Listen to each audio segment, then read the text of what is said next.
यार मुखिया कटाइले नेमुआ मंगाइले हो। हरियर मुखिया कटाइले नेमुआ मंगाइले हो। बाबा के नारियरा वासा जाइले दौरा भराइले हो।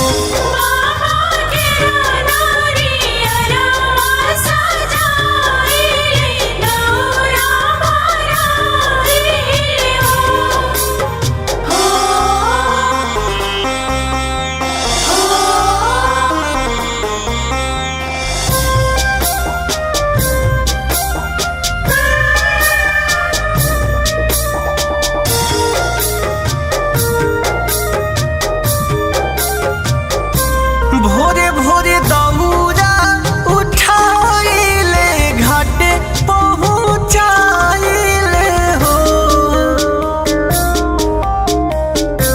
भोरे भोरे दौरा उठाइले घाटे पहुँचाइले हो।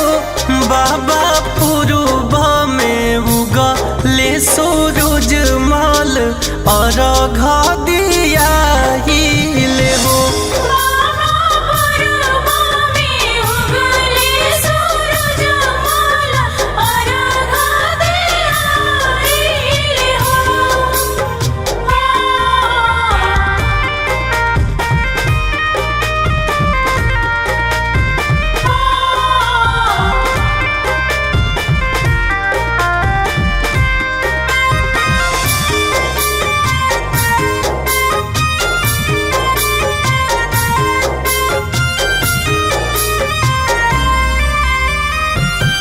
दीनानाथ भइले दयाल गोदी में एगो लाल भइले हो।